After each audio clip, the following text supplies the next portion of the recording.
ನಮಸ್ಕಾರ. ಬಡಕಿಲಾ ಪ್ರದೀಪ್ ಯೂಟ್ಯೂಬ್ ಚಾನೆಲ್ನ ಈ ಸರಣಿಗೆ ನಿಮಗೆಲ್ಲರಿಗೂ ಕೂಡ ಸ್ವಾಗತ. ಹೇಗೆ ನ್ಯಾಚುರಲ್ ಆಗಿ ಆರೋಗ್ಯವನ್ನ ನಾವು ಉಳಿಸ್ಕೊಳ್ಬಹುದು, ಒಂದು ವೇಳೆ ಅನಾರೋಗ್ಯ ಬಂತು ಅಂತಂದ್ರೆ ಹೇಗೆ ಸಹಜವಾಗಿ ಅದನ್ನ ಗುಣಪಡಿಸುವತ್ತ ನಾವು ದಾರಿಗಳನ್ನ ಕಂಡ್ಕೊಳ್ಬಹುದು ಅನ್ನೋ ಬಗ್ಗೆ ಡಿಸ್ಕಸ್ ಮಾಡ್ತಾ ಇದ್ವಿ. ನಮ್ಮ ಈ ಸರಣಿಯನ್ನ ಮುನ್ನಡೆಸ್ತಾ ಇರುವಂತಹದ್ದು ಡಾಕ್ಟರ್ ಸುವರ್ಣಿನಿ ಕೊಣಲೆ ಅವರು. ಅವರನ್ನ ಕಾರ್ಯಕ್ರಮಕ್ಕೆ ಸ್ವಾಗತ ಮಾಡೋಣ. ನಮಸ್ಕಾರ. ನಮಸ್ಕಾರ. ನಾವು ದೇಹದ ಆರೋಗ್ಯ ಅಂತ ಬಂದಾಗ ಆಹಾರ ಮುಖ್ಯ ಆಗತ್ತೆ, ಮತ್ತೆ ಯಾವ ರೀತಿ ಔಷಧಿಯನ್ನ ಅವಾಯ್ಡ್ ಮಾಡಬಹುದು ಅನ್ನೋದು ಕೂಡ ಯೋಚನೆ ಮಾಡ್ತೀವಿ. ಅದ್ರ ಜೊತೆಗೆ ಹೇಗೆ ದೇಹದ ಆರೋಗ್ಯ ಒಂದೇ ತರ ಇರಲ್ವೋ ಅದೇ ತರ ಋತುಗಳು ಕೂಡ ಒಂದೇ ತರ ಇರಲ್ಲ. ಒಮ್ಮೆ ಚಳಿ ಆಗುತ್ತೆ, ಒಮ್ಮೆ ಮಳೆ ಬರುತ್ತೆ, ಒಮ್ಮೆ ಬಿಸಿಲಿರುತ್ತೆ. ಬೆಂಗಳೂರಿನ ಕತೆ ಅಂತೂ ಕೇಳೋದೇ ಬೇಡ. ಬೆಳಗ್ಗೆ ಚಳಿ ಇದ್ರೆ ಮಧ್ಯಾಹ್ನ ಬಿಸಿಲು, ಸಂಜೆ ಮಳೆ, 3 ಕಾಲಗಳು ಕೂಡ ಬರುತ್ತೆ ಅಂತ ಎಲ್ಲರೂ ಕಂಪ್ಲೇಂಟ್ ಮಾಡ್ತೀರಾ. ನಾವು ಬ್ರಾಡ್ ಆಗಿ ಯೋಚನೆ ಮಾಡೋದಾದ್ರೆ ಈ 3 ಕಾಲಗಳು ನೋಡೋದಾದ್ರೆ ಆ ಟೈಮಲ್ಲೂ ಕೂಡ ಆರೋಗ್ಯದ ವ್ಯವಸ್ಥೆಗಳು ವ್ಯತ್ಯಾಸ ಆಗ್ತಾ ಹೋಗುತ್ತೆ. ಸೊ ಹೇಗೆ ವ್ಯತ್ಯಾಸಗಳು ಮತ್ತೆ ಅದರಿಂದ ಆಗುವಂತ ಪರಿಣಾಮಗಳು, ಹಾಗೂ ಒಂದು ಸ್ಥೂಲವಾಗಿ ನೋಡೋದಾದ್ರೆ, ಬೇಸಿಕ್ ಆಗಿ ನೋಡೋದಾದ್ರೆ ಹೇಗೆ ನಾವು ಅದಕ್ಕೆ ತಯಾರಾಗ್ಬೋದು? 3 ಕಾಲಗಳು ಅಂತ ಹೇಳಿದ್ರಿ ನೀವು, ಚಳಿಗಾಲ, ಬೇಸಿಗೆ, ಮಳೆಗಾಲ ಅಂತ. ಅದನ್ನ ಇನ್ನೊಂದ್ ಸ್ವಲ್ಪ ಡಿವೈಡ್ ಮಾಡಿದ್ರೆ 6 ಋತುಗಳು. ಎಸ್. ಈ 6 ಋತುಗಳಲ್ಲಿ ಪ್ರತಿ 2 ತಿಂಗಳಿಗೊಮ್ಮೆ ಚೇಂಜ್ ಆಗ್ತಿರತ್ತೆ.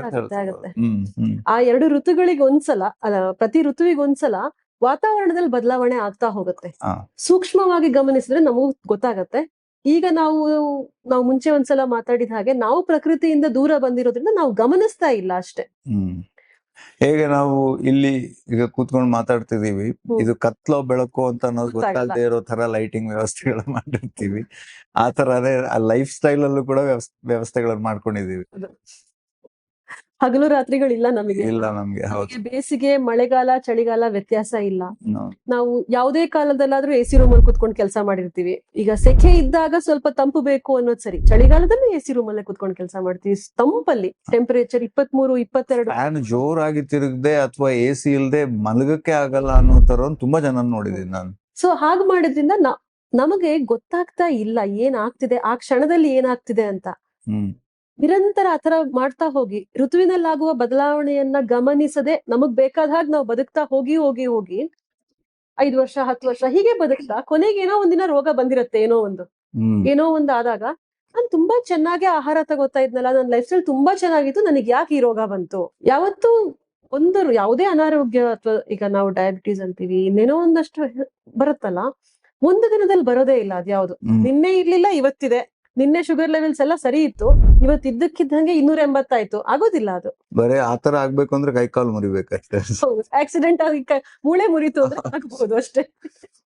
ಇದೆಲ್ಲ ನಿರಂತರವಾಗಿ ನಾವು ಮಾಡೋ ತಪ್ಪುಗಳಿಂದ ಆಗ್ತಿದೆ. ಅಂದ್ರೆ ಇಂಟರ್ನಲ್ಲಿ ಅದು ಡೆವಲಪ್ ಆಗ್ತಾ ಇರುತ್ತೆ. ಸೊ ಈಗ ನಾವು ಋತುಗಳ ಬಗ್ಗೆ ನೋಡೋದಾದ್ರೆ 12 ತಿಂಗಳು, 2 ತಿಂಗಳಿಗೊಂದ್ಸಲ ವಾತಾವರಣದಲ್ಲಿ ಬದಲಾವಣೆ ಆಗತ್ತೆ. ಬೇಸಿಗೆ, ಚಳಿ, ಬಿಸಿಲು, ಚಳಿ, ಮಳೆ, ಇದು 3 ಇರುವಂತದ್ದು. ಬಟ್ ಅದರಲ್ಲಿ ಸಣ್ಣ ವ್ಯತ್ಯಾಸಗಳಾಗ್ತಾ ಹೋಗುತ್ತೆ. ಈಗ ಚಳಿಗಾಲ ಇರುತ್ತೆ ಅಂದ್ರೆ ಒಂದು ಸೆಪ್ಟೆಂಬರ್ ಮುಗಿದ್ಮೇಲೆ, ದೀಪಾವಳಿ ಸಾಮಾನ್ಯ ಅಕ್ಟೋಬರ್ ಮುಗಿದ್ಮೇಲೆ, ಅದಕ್ಕೋಸ್ಕರನೇ ದೀಪಾವಳಿ.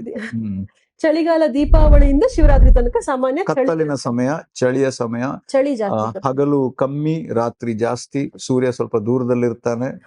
ಇದೆಲ್ಲ ನಾವು ಅಷ್ಟು ಆಳವಾಗಿ ಯೋಚನೆ ಮಾಡಲ್ಲ. ಹೇಮಂತ ಮತ್ತೆ ಶಿಶಿರ ಋತು ಇದು ನಡೆಯುವಂತದ್ದು. ಚಳಿಗಾಲ, ಇದೆರಡು ಸೇರಿಸಿದ್ರೆ ಚಳಿಗಾಲ. ಏನಾಗತ್ತೆ, ಚಳಿಗಾಲ ಮತ್ತಿನದ್ ಯಾವುದು? ಬೇಸಿಗೆ. ಸಾಧಾರಣ ಫೆಬ್ರವರಿ ಮಾರ್ಚ್ ಇಂದ ಶಿವರಾತ್ರಿ ಮೇಲೆ ಅಂತ ತಗೋತೀವಿ ಸಾಮಾನ್ಯ. ಎಕ್ಸಾಕ್ಟ್ಲಿ ಅದು ಅಂತಲ್ಲ, ಆ ಕಾಲದಲ್ಲಿ ಶಿಶಿರ ಆದ್ಮೇಲೆ ವಸಂತ ಬರುತ್ತೆ. ಆಮೇಲೆ ಅದು ಬಿಸಿಲು, ಚಳಿಯಿಂದ ಬಿಸಿಲಿನ ಕಡೆಗೆ ಹೋಗುವಂತದ್ದು.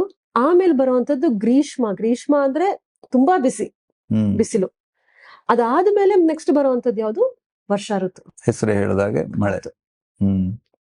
ಸೊ ಗ್ರೀಷ್ಮ ತುಂಬಾ ಬಿಸಿಲಿನ ಧಗೆ ಜಾಸ್ತಿ ಇರುವಂತಹ ಕಾಲ. ಅದಾದ್ಮೇಲೆ ಮಳೆಗಾಲ, ವರ್ಷಾ ಋತು, ಆಮೇಲೆ ಶರದ್ ಋತು. ಮಳೆ ಕಡಿಮೆ ಆಗಿ ಚಳಿಗಾಲದ ಕಡೆ ಹೋಗುವಂತದ್ದು ನೆಕ್ಸ್ಟ್. ಅದಾದ್ಮೇಲೆ ಹೇಮಂತ, ಶರನ್ ನವರಾತ್ರಿ.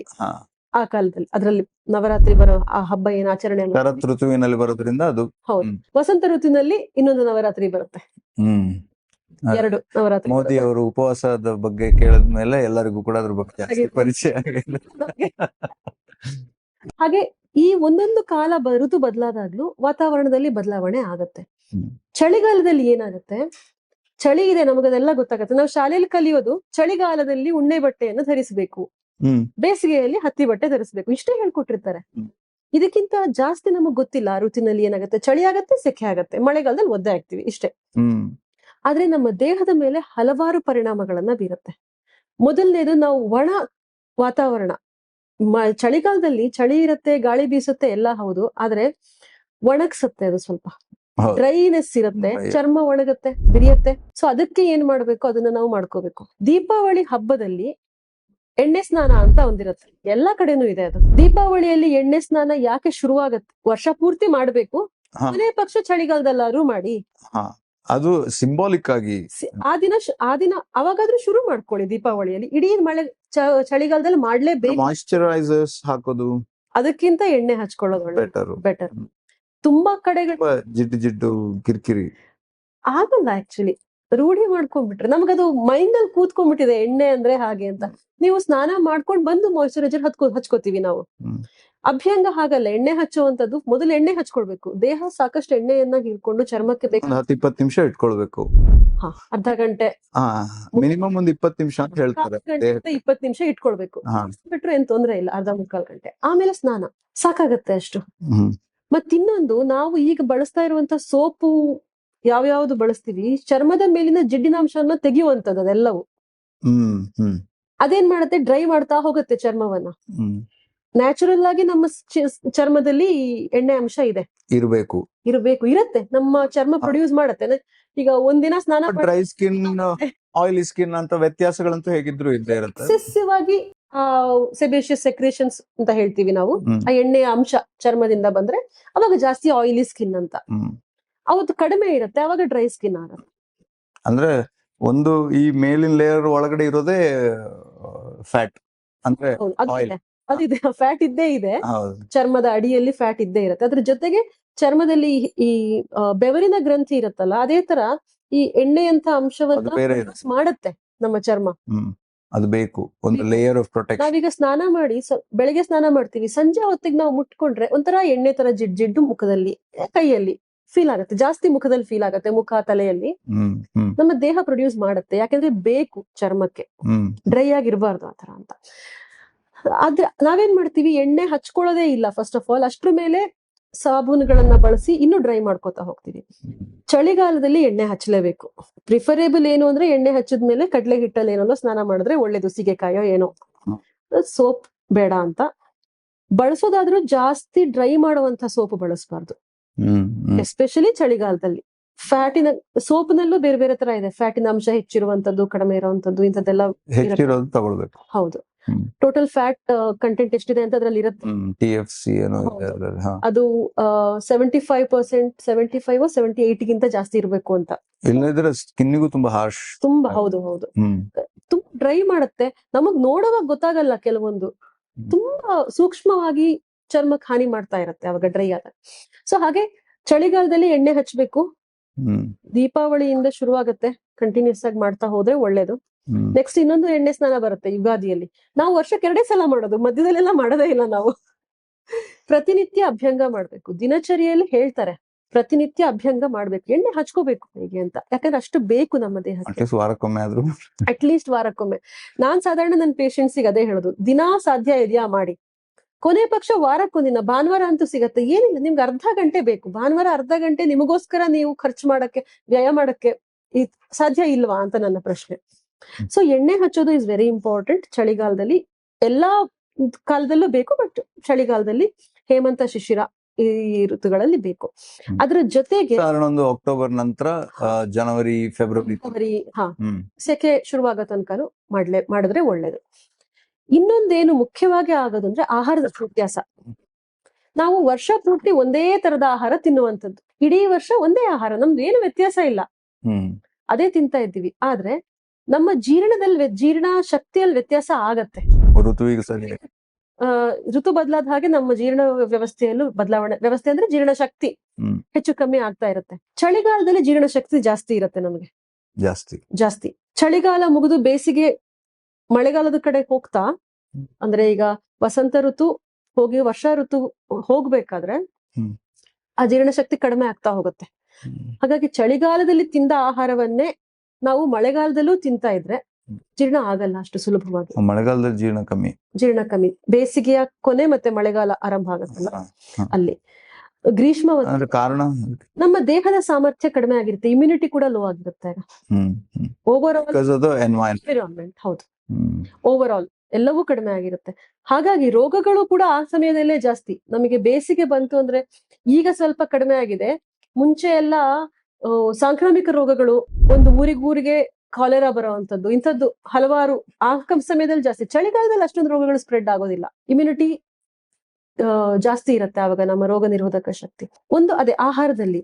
ಸೊ ಏನ್ ಮಾಡ್ಬೇಕು, ಜೀರ್ಣಶಕ್ತಿ ಜಾಸ್ತಿ ಇದ್ದಾಗ ಜೀರ್ಣಕ್ಕೆ ಜಾಸ್ತಿ ಗುರು ಆಹಾರ ಅಂತ ಹೇಳ್ತೀವಿ. ಅಂದ್ರೆ ಹೆಚ್ಚು ಲಘು ಅಲ್ಲ, ಭಾರ ಅಂದ್ರೆ ಜೀರ್ಣ ಮಾಡಕ್ ಹೆಚ್ಚು ಶಕ್ತಿ ಬೇಕು, ಅಗ್ನಿಬಲ ಜಾಸ್ತಿ ಬೇಕು. ಈಗ ಗಂಜಿ ಇಂಥದ್ದೆಲ್ಲ ಸುಲಭಕ್ಕೆ ಜೀರ್ಣ ಆಗುವಂಥದ್ದು. ಜೀರ್ಣಕ್ಕೆ ಯಾವ್ದು ಕಷ್ಟವೋ ಅದು ಗುರು, ಜೀರ್ಣಕ್ಕೆ ಯಾವ್ದು ಸುಲಭವೋ ಅದು ಲಘು. ಸಿಂಪಲ್. ಗಂಜಿ ಅನ್ನೋದು ಲಘು, ಇಡ್ಲಿ ಅನ್ನೋದು ಗುರು. ಎಷ್ಟು ಏನೇ ಆದ್ರೂ ಕೂಡ ಆಹಾರವನ್ನ ಲಘುವಾಗಿ ತಗೊಳ್ಬಾರ್ದು, ಲಘು ಆಹಾರವನ್ನ ತಗೊಳ್ಬೇಕು. ಈಗ ದೀಪಾವಳಿ ಟೈಮಲ್ಲಿ ಎಲ್ಲ ನಾವು ಒಬ್ಬಟ್ಟು, ಹೋಳಿಗೆ, ಈ ತರ ಕಜ್ಜಾಯಗಳೆಲ್ಲ ಜಾಸ್ತಿ ಇರುತ್ತೆ. ಯಾಕಂದ್ರೆ ಜೀರ್ಣ ಮಾಡೋ ಸಾಮರ್ಥ್ಯ ಇರುತ್ತೆ ನಮ್ಗೆ. ಅದೇ ಹೋಳಿಗೆಯನ್ನ ನಾವು ಚಳಿಗಾಲದಲ್ಲಿ ತುಂಬಾ ಎಷ್ಟು ತಿಂದ್ರು ನಮ್ಗೇನು ಸಮಸ್ಯೆ ಆಗಲ್ಲ. ಆಗದೇ ಇಲ್ಲ ಅಂತಲ್ಲ, ಅವರ ಅಗ್ನಿ ವೈಯಕ್ತಿಕವಾಗೂ ಕೂಡ ಬದಲಾಗತ್ತೆ. But in general so everything ಇವಾಗ ನಾವು ಮಾತಾಡ್ತಿದ್ವಿ ಜನರಲ್ ವಿಷಯಗಳು ಹೇಳ್ತಾ ಇರೋವಂಥದ್ದು. ಸೊ ಪ್ರತಿಯೊಬ್ಬ ವ್ಯಕ್ತಿಗೂ ಕೂಡ ಅದು ವ್ಯತ್ಯಾಸ ಆಗೋ ಸಾಧ್ಯತೆ ಇದೆ. ಸೊ ಈಗ ನಾನು ತಿಂದಷ್ಟು, ಈಗ ನನಗೆ 5 ಇಡ್ಲಿ ತಿನ್ನೋದ್ ಸಾಮರ್ಥ್ಯ ಇದೆ, 10 ಇಡ್ಲಿ ತಿನ್ಬಹುದು ಅನ್ಕೊಳ್ಳೋಣ ಇವಾಗ, ಈಗ ಚಳಿಗಾಲ ಇದ್ದಾಗ. ಬೇಸಿಗೆಯಲ್ಲಿ ಅಷ್ಟು ಆಗೋದಿಲ್ಲ, ಯಾಕಂದ್ರೆ ನನ್ ಅಷ್ಟು ಜೀರ್ಣ ಮಾಡ್ಕೊಳ್ಳೋ ಸಾಮರ್ಥ್ಯ ಇರೋದಿಲ್ಲ. ಆದ್ರೆ ನಾವು ವರ್ಷ ಪೂರ್ತಿ ಅದೇ ರೀತಿಯ ಒಂದೇ ತರಕಾರಿಗಳು, ಒಂದೇ ರೀತಿಯ ಆಹಾರ ಪ್ರಿಪರೇಷನ್ ಕೂಡ ಒಂದೇ. ಅಷ್ಟಾದ್ಮೇಲೆ ನನಗೆ ಅನಾರೋಗ್ಯ ಯಾಕೆ ಬಂತು ಅಂತ ಯೋಚನೆ ಮಾಡ್ತೀವಿ. ನಾನು ಮಳೆಗಾಲದಲ್ಲೂ ಕೂಡ ಅಂದ್ರೆ ನನ್ನ ಕಾರ್ಗೆ ನಾನು ಜನವರಿಯಲ್ಲಿ ಕೂಡ ಡೀಸೆಲ್ ಹಾಕ್ತೀನಿ ಅಥವಾ ಪೆಟ್ರೋಲ್ ಹಾಕ್ತೀನಿ, ಹಾಗೆ ಜೂನ್ ಅಲ್ಲೂ ಕೂಡ ಪೆಟ್ರೋಲ್ ಹಾಕ್ತೀನಿ ಅನ್ನೋ ತರ ದೇಹಕ್ಕಾಗಲ್ಲ. ಜೂನ್ ಅಲ್ಲಿ ಬೇಕಾಗಿರೋದು ಕಾಂಪ್ಲೆಕ್ಸ್ ಸಿಸ್ಟಮ್. ಹೌದು. ಬಟ್ ಅದನ್ನ ನಾವು ಲಘುವಾಗಿ ಅದು ಮುಖ್ಯವಾದದ್ದು ಅಂತ ಅನ್ನಿಸ್ಲೇ ಇಲ್ಲ ನಮಗೆ ಇತ್ತೀಚೆಗೆ. ಹಿಂದಿನ ಕಾಲದಲ್ಲಿ ಇತ್ತು, ಕಾಲಕ್ಕೆ ತಕ್ಕ ಹಾಗೆ ಆಹಾರಗಳು ಬದಲಾಗೋದು.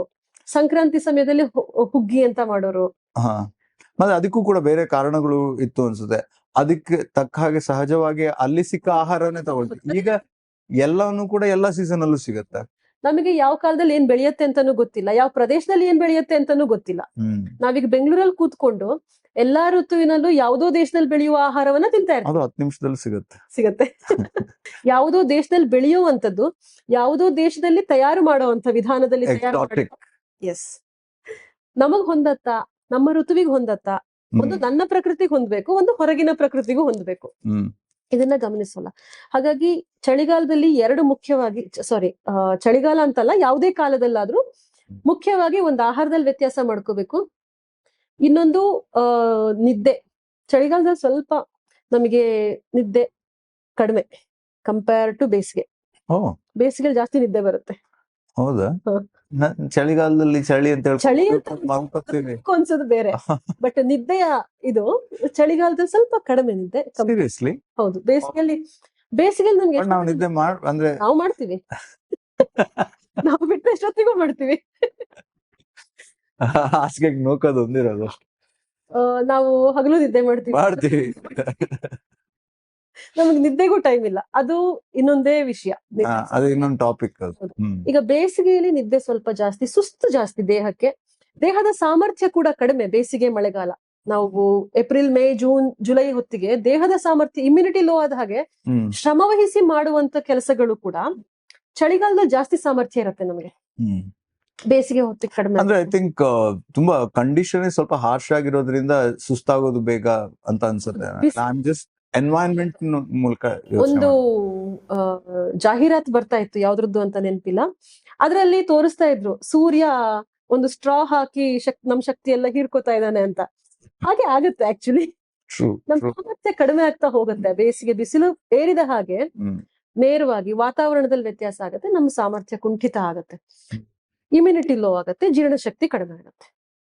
ಸೊ ಜೀರ್ಣಕ್ಕೆ ಸುಲಭವಾದ ಆಹಾರ ಗ್ರೀಷ್ಮ ವರ್ಷ ಋತುಗಳಲ್ಲಿ, ಹ್ಮ್ ಜೀರ್ಣಕ್ಕೆ ಕಷ್ಟವಾದಂತಂದ್ರೆ ತುಂಬಾ ಹೊತ್ತು ಜೀರ್ಣ ಆಗೋದಕ್ಕೆ ಯಾವ್ದು ಬೇಕಾಗತ್ತೋ ಹ್ಮ್ ಅಂತ ಆಹಾರಗಳನ್ನ ಚಳಿಗಾಲದಲ್ಲಿ. ಇಲ್ಲಾಂದ್ರೆ ಏನಾಗತ್ತೆ, ಹಸಿವು ಬೇಗ ಆಗ್ಬಿಡತ್ತೆ. ನಾನು ಗಂಜಿ ಊಟ ಮಾಡ್ತೀನಿ ಅಂತ ಅಂದ್ರೆ ಚಳಿಗಾಲದಲ್ಲಿ ಗಂಜಿ ಊಟ ಮಾಡಿ 1 ತಾಸಿಗೆ ಹಸಿವಾಗತ್ತೆ ನಂಗೆ. ಯಾಕಂದ್ರೆ ಡೈಲಿ ಗಂಜಿ ಊಟ ಮಾಡೋರ್ಗೆ ರೂಢಿ ಇದ್ರೆ ಬೇರೆ, ಅಚ್ಚಾ ಹ್ಮ್ ಆದ್ರೂ ಕೂಡ ಬೇಗ ಹಸಿವಾಗತ್ತೆ. ಕ್ವಾಂಟಿಟಿ ಜಾಸ್ತಿ ಮಾಡ್ಕೋಬೇಕು ಆ ಟೈಮಲ್ಲಿ, ಹಾ ಹಾ ಅದು ಸಹಜವಾಗಿ ಆಗಿರತ್ತೆ. ಅಥವಾ ಅದ್ರ ಜೊತೆ ಒಂದ್ ಸ್ವಲ್ಪ ಫ್ಯಾಟ್ ಜಾಸ್ತಿ ಇರುವಂತದನ್ನ.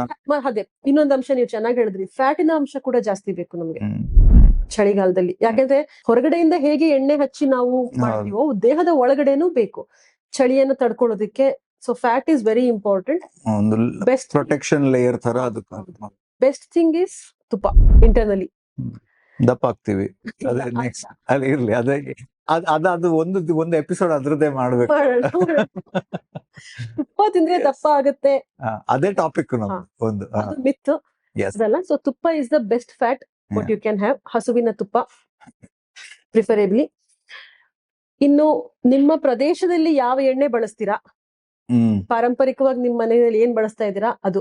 ಕೊಬ್ಬರಿ ಎಣ್ಣೆ ಇರ್ಬೋದು, ಉತ್ತರ ಕರ್ನಾಟಕದಲ್ಲಿ ಕುಸುಬಿ ಎಣ್ಣೆ ಅಂತ ಬಳಸ್ತಾರೆ, ಎಳ್ಳೆಣ್ಣೆ ಬಳಸ್ತಾರೆ ಅಡಿಗೆಗೆ, ಅಥವಾ ಉತ್ತರ ಭಾರತದಲ್ಲಿ ಸಾಸಿವೆ ಎಣ್ಣೆ ಬಳಸ್ತಾರೆ. ಯಾವುದು ನಮ್ಮ ಮನೇಲಿ ನಾವು ಮುಂಚಿಂದ ಬಳಸ್ತಾ ಇದ್ದೀವಿ ಅದು. ರಿಫೈನ್ಡ್ ಆಯಿಲ್ ಖಂಡಿತ ಒಳ್ಳೇದಲ್ಲ. ಗಾಣದ ಎಣ್ಣೆ ಅಥವಾ ಅನ್ರಿಫೈನ್ಡ್ ಆಯಿಲ್ಗಳು ಈಸ್ ಆಲ್ವೇಸ್ ಬೆಸ್ಟ್. ಒಂದು ಹೊರಗಿನಿಂದ ಎಣ್ಣೆ ಅಪ್ಲೈ ಮಾಡಿ ಚಳಿಗಾಲದಲ್ಲಿ, ಮುಖ್ಯವಾಗಿ ಚಳಿಗಾಲದಲ್ಲಿ ವರ್ಷ ಪೂರ್ತಿ ಮಾಡಿದ್ರೆ ಒಳ್ಳೇದು.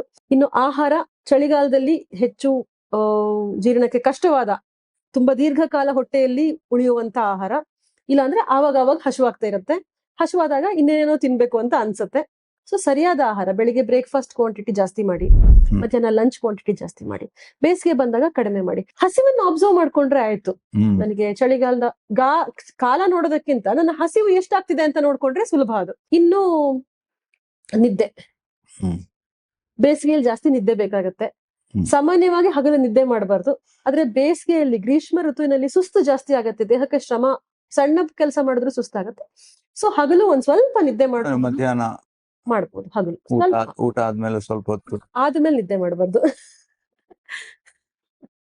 ಮತ್ತೆ ಊಟಕ್ಕಿಂತ ಮುಂಚೆ ಮಾಡ್ಬೋದು, ಅಥವಾ ಊಟ ಆಗಿ ಅಟ್ಲೀಸ್ಟ್ 2 ತಾಸು ಆಗಿರ್ಬೇಕು. ಊಟ ಆದ ತಕ್ಷಣ ನಿದ್ದೆ ಮಾಡ್ತೀನಿ ಅಂದ್ರೆ 5-10 ನಿಮಿಷ, 1/4 ಗಂಟೆ ನ್ಯಾಪ್ ತಗೋಬಹುದು ಅಷ್ಟೇ. ನೀವು ಊಟ ಆಗಿ 1 ಗಂಟೆಗೆ ಊಟ ಮಾಡಿ 1:30ಗೆ ಮಲಗಿ 6 ಗಂಟೆ ತನಕ ಮಲ್ಕೋತೀನಿ, ನೋ, ಅದು ಯಾವಾಗ್ಲೂ ಒಳ್ಳೇದಲ್ಲ. ಹಗಲು ನಿದ್ದೆ ಮಾಡೋದು ಬಾಕಿ ಕಾಲದಲ್ಲಿ ಬೇಡ. ಬೇಸಿಗೆಯಲ್ಲಿ ಒಂದು ಸ್ವಲ್ಪ ಹೊತ್ತು ನಿದ್ದೆ ಮಾಡಬಹುದು, ಯಾಕಂದ್ರೆ ಸುಸ್ತಾಗತ್ತೆ ಜಾಸ್ತಿ ಅನ್ನೋ ಕಾರಣಕ್ಕೆ. ಸೊ ಓವರ್ ಆಲ್ ಏನ್ ಹೇಳ್ಬೇಕು ಅಂದ್ರೆ, ಋತು ಬದಲಾದ ಹಾಗೆ ನಮ್ಮ ಆರೋಗ್ಯದ ಮೇಲೆ ಪರಿಣಾಮ ಬೀರತ್ತೆ. ಆರೋಗ್ಯವಂತರಾಗಿರ್ಬೇಕು ಅಂದ್ರೆ ಋತುವಿಗೆ ತಕ್ಕ ಹಾಗೆ ಆಹಾರ ವಿಹಾರ ಎಲ್ಲ ಬದಲಾಯಿಸ್ಕೊಳ್ತಾ ಹೋಗ್ಬೇಕು.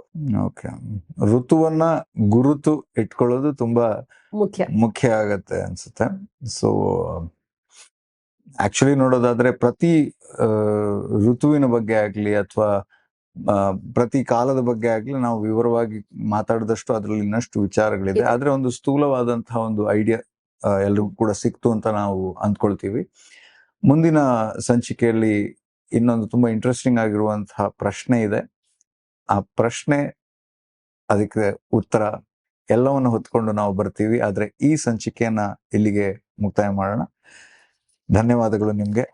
ಎಂದಿನಂತೆ ನಮ್ಗೆ ತುಂಬಾ ಸರಳವಾಗಿ, ಅಂದ್ರೆ ನಮ್ ಲೈಫಿಗೆ ಹೇಗೆ ಬೇಕು, ಯಾವ ತರ ನಮ್ಮ ಲೈಫನ್ನ ಸಹಜವಾಗಿ ನಾವು ಬೆಟರ್ ಇಟ್ಕೊಳ್ಬಹುದು ಅನ್ನೋದರತ್ತ ನಾವು ಗಮನ ಹರಿಸುವ ಪ್ರಯತ್ನ ಮಾಡ್ತಾ ಇದ್ದೀವಿ. ಅದಕ್ಕೆ ತುಂಬಾ ಸುಂದರವಾಗಿ ಉತ್ತರವನ್ನ ಕೊಡ್ತಾ ಇದ್ದೀರಾ. ನಿಮ್ಗೆ ಮತ್ತೊಮ್ಮೆ ಥ್ಯಾಂಕ್ಸ್ ಹೇಳ್ತಾ ಈ ಸಂಚಿಕೆಯನ್ನ ಇಲ್ಲೇ ಮುಕ್ತಾಯಗೊಳಿಸ್ತಿದೀವಿ. ಮುಂದಿನ ಸಂಚಿಕೆಯಲ್ಲಿ ನಿಮ್ಮನ್ನ ಸಿಗ್ತೀವಿ ಮುಂದಿನ ವಾರ ಇದೇ ಹೊತ್ತಿನಲ್ಲಿ. ನಮಸ್ಕಾರ.